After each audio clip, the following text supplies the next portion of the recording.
on va traverser l'île de la Réunion à pied. C'est 12 jours de marche pour 160 km avec environ 1000 mètres de dénivelé positif par jour. Ça s'annonce difficile, incroyable et magnifique. On part avec des sacs bien chargés, on porte environ 15 kg chacun, on a tout le matos nécessaire pour bivouaquer et 7 jours de nourriture pour nous amener jusqu'à notre prochain point de ravitaillement, à Cilaos. On dit au revoir à la civilisation et c'est parti pour l'aventure.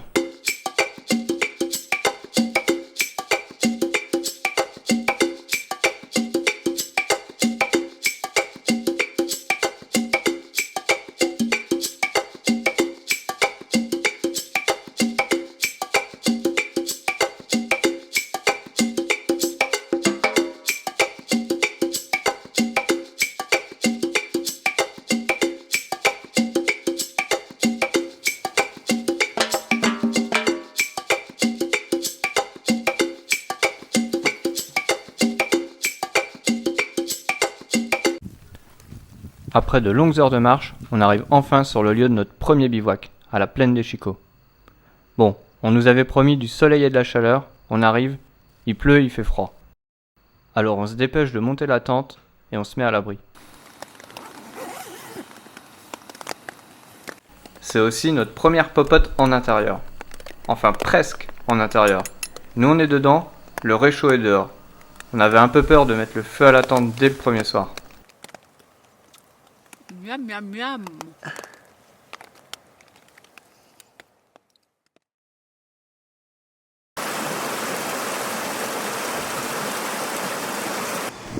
Ce matin, on part léger.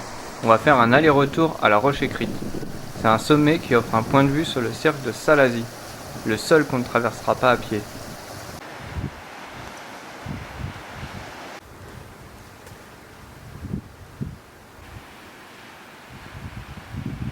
Je te présente le cirque de Salazie.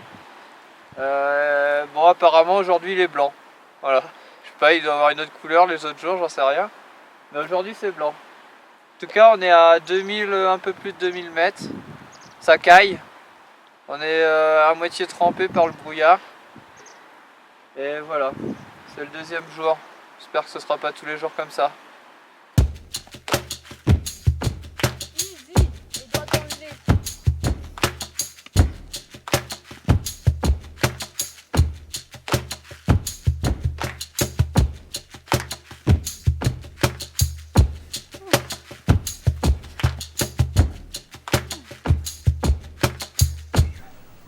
On profite des derniers rayons de soleil pour faire sécher les affaires et repartir plus sec que jamais demain matin.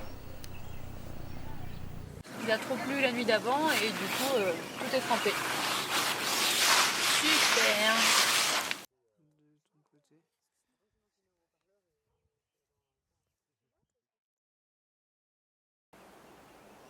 Après en avoir tant entendu parler, on arrive enfin dans le cirque de Mafat. Ce sera notre terrain de jeu pour les 3 ou 4 prochains jours. Faut que ça tienne hein, parce que ça va pas être pas très solide tout ça.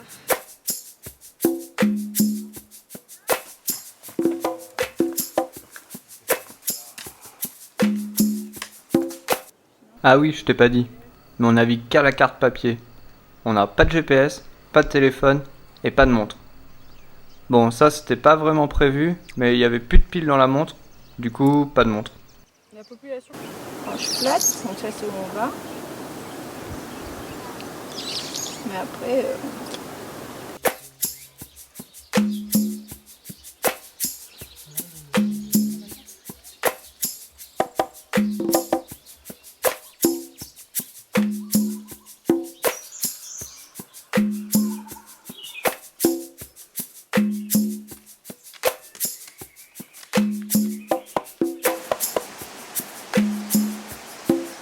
Il pleut, il mouille, c'est la fête à la grenouille.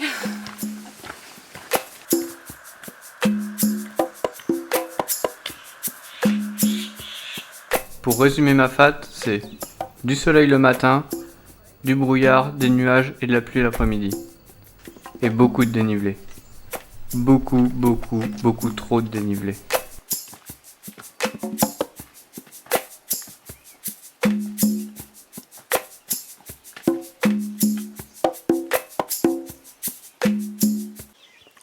Bon, ce midi c'est pâtes, Nutella, pain, quelques graines. C'est bon? Oui, c'est bon. Et surtout, on a une belle vue aussi ce midi. Là, on a des montagnes. Du brouillard. Et il y a d'autres montagnes. Apparemment, il y en a d'autres derrière, mais bon, là c'est un peu chaud. Et on a des amis.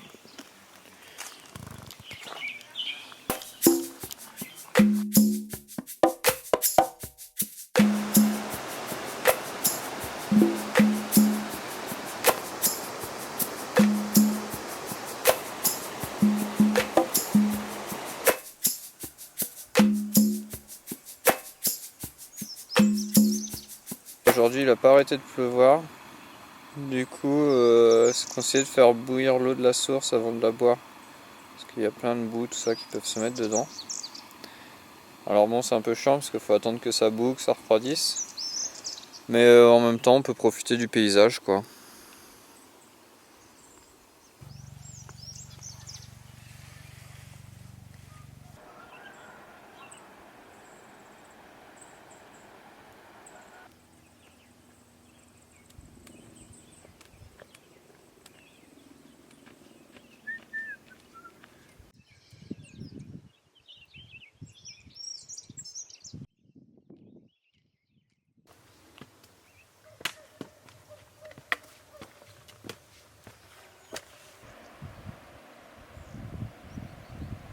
Tous les soirs, c'est pareil. Il faut trouver un endroit où dormir. Il faut que ce soit plat, assez grand pour la tente, et si possible, avec un point d'eau à proximité. Si en plus on est tout seul et qu'on a une belle vue, alors là, c'est le jackpot.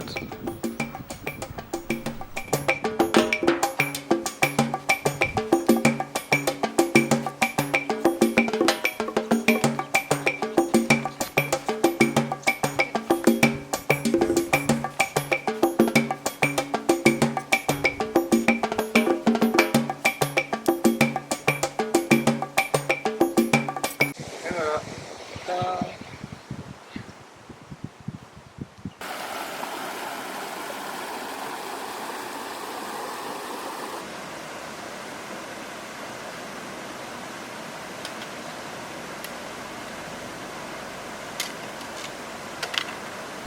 Le cirque de Mafate, c'est super beau. On en prend plein la vue tous les jours. En plus, c'est isolé, parce qu'il n'y a pas de route pour accéder au cirque, donc tout se fait à pied. Ce qui rend l'endroit encore plus magique. Par contre, il y a un problème. C'est les hélicoptères. Il y en a toutes les 10 minutes, ça n'arrête pas de tourner. Dès qu'il fait beau, ça tourne, ça tourne, ça tourne. Oh, l'oiseau, il te regarde. Oh, il te regarde.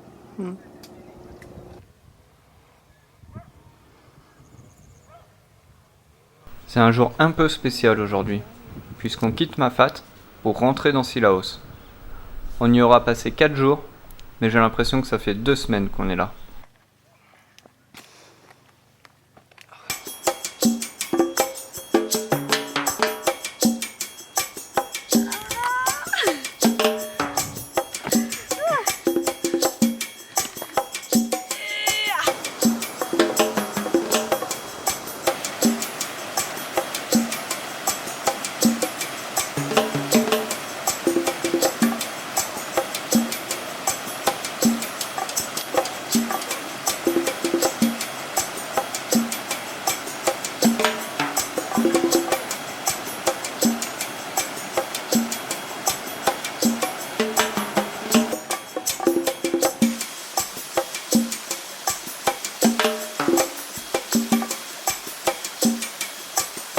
Ce soir, c'est la fête. C'est notre première nuit à Cilaos et on a trouvé une cascade d'eau chaude.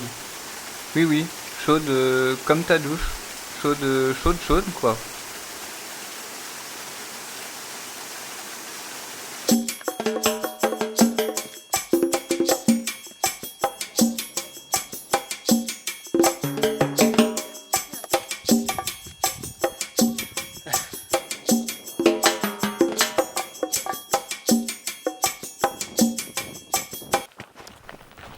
Aujourd'hui, on n'a pas arrêté de monter.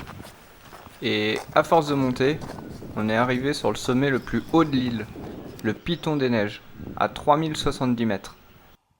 On a installé la tente dans un petit enclos en pierre qui va nous permettre d'être abrités du vent pour passer une bonne nuit. Et en attendant que la nuit arrive, on profite de la vue incroyable au-dessus des nuages.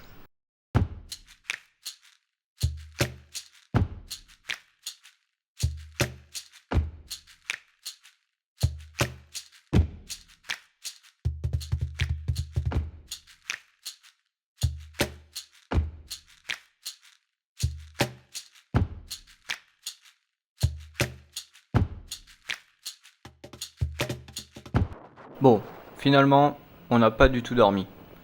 À cause du froid, du vent et de l'altitude, impossible de fermer l'œil. Par contre, l'avantage de pas dormir, c'est que ça n'a pas été difficile de se réveiller ce matin pour voir le lever du soleil.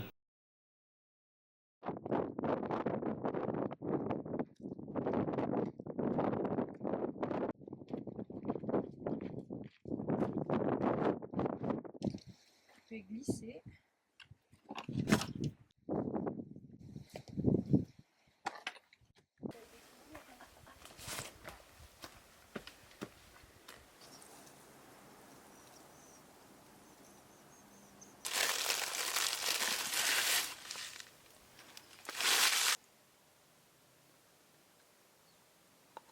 Tu vas croire qu'on n'arrête pas de manger.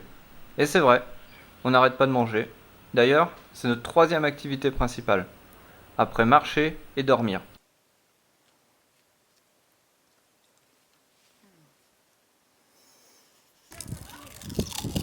Ça fait quelques jours maintenant que j'ai mal aux pieds.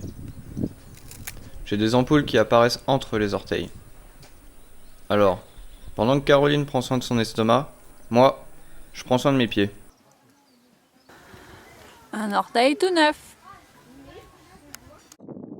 La dernière grosse étape de cette aventure, c'est le volcan, le Piton de la Fournaise.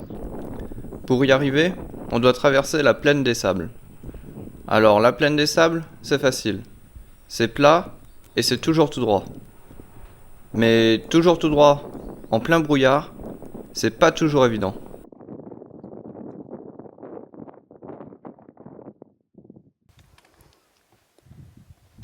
Apparemment, c'est impossible de bivouaquer aux alentours du volcan.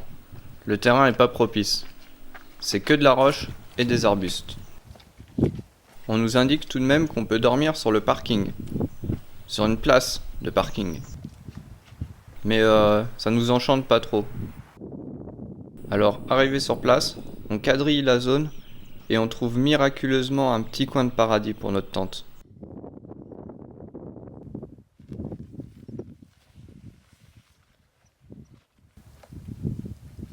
Ce matin, c'est enfin le moment d'aller voir le volcan de plus près. Alors, on se lève aux aurores, on descend dans l'enclos et on commence l'ascension jusqu'au cratère. C'est parti pour 2 heures de marche sur d'anciennes coulées de lave.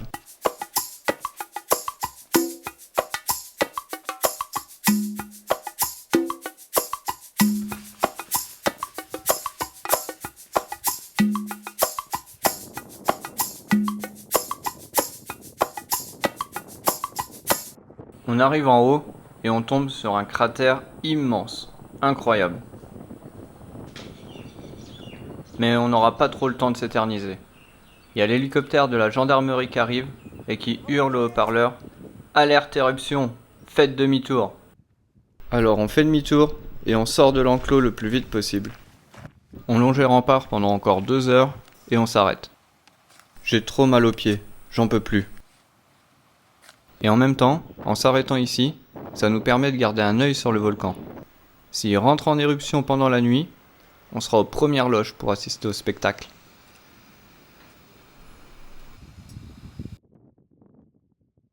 Finalement, le volcan est resté sage cette nuit. Pas d'éruption à l'horizon.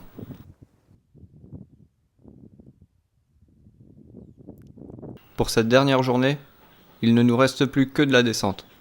2200 mètres de dénivelé négatif, à travers d'anciennes coulées de lave et la forêt tropicale.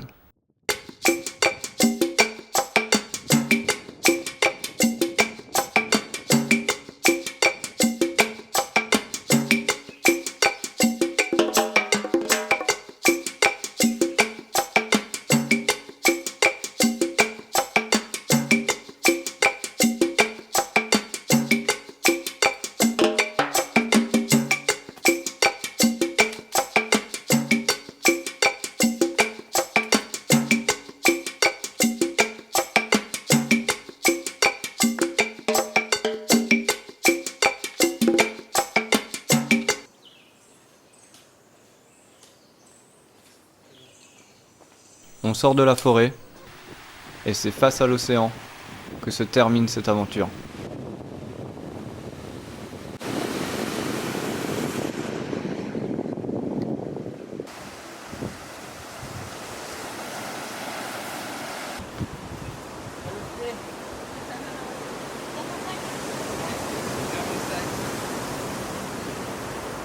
Mais j'ai déjà pas ton sac, tu rates tout. C'est une photo, il lui dit